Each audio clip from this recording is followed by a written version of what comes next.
Can't get enough 100-degree heat, I guess. Temperatures likely back around 100 this afternoon in most areas, especially in Starr and Hidalgo counties. A good bit of sunshine. May see a few puffy clouds later today, but there's barely any clouds out there now.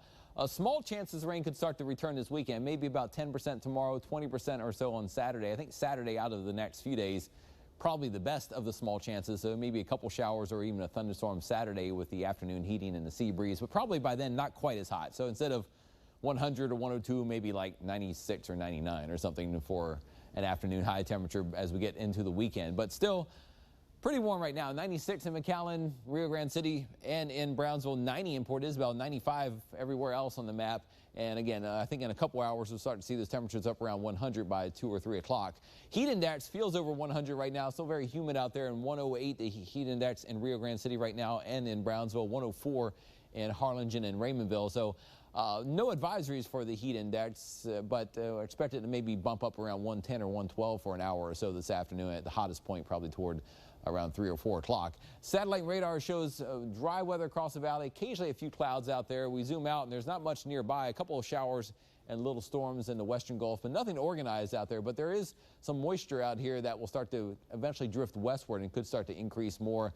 I think especially by Saturday, enough moisture to get at least a sea breeze a little more well developed. Future track doesn't show much going this afternoon. It tries to show one shower, which I think is probably overdone, but sunshine around for the most part today, and then by tonight mainly clear to partly cloudy skies. Friday, if you're kicking off the holiday weekend early, I think primarily a dry day, but when you look at the map here, there might be just enough moisture to get the sea breeze shower chances up a little bit, maybe to 10% or so in the afternoon on Friday. I think by Saturday, notice as we go into Friday night is dry. Saturday, with an increase in moisture, Saturday could be a day when we get a little more numerous showers, maybe 20 or even 30% chance for rain if we're lucky. So kind of keep an eye on Saturday, maybe getting a little more active with a couple showers or a storm in the afternoon, and then dying off if you have plans Saturday night. And I think Sunday, the moisture content comes down. So even though this map ends early Sunday morning, I think Sunday rain chances kind of go back down much less than Saturday. In the tropics now, we're getting toward the peak of hurricane season. Gulf of Mexico very quiet, though. Nothing out there in the Gulf at all.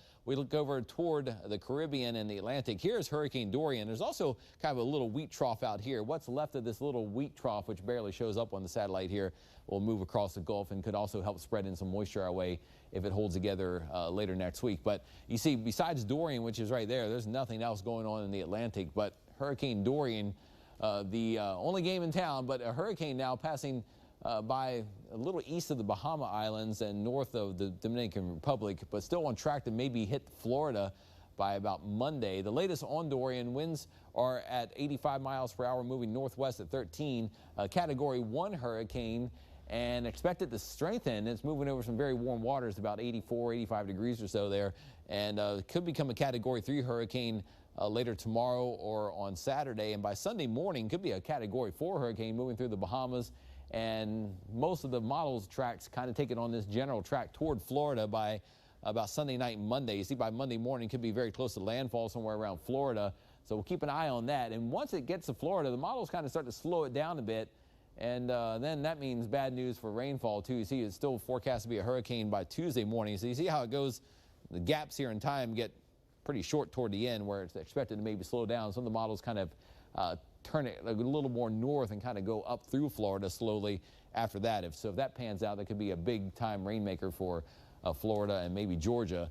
But we'll keep an eye on that for especially early next week. If you have travel plans toward Florida, by the way, definitely want to check things. 102 for a high today, sunshine and humid weather this afternoon. 79 tonight, mainly clear to partly cloudy skies. And in your first 1-5 AccuWeather 7-day forecast, well, we're just about done with August, and then September starts this weekend. May not be quite as hot next week. I think the Labor Day weekend still well into the 90s, maybe a few spots hitting 100 degrees. Remember, rain chances are near zero today, come up a little bit tomorrow. I think about 20% or so on Saturday, could drop down a bit on Sunday.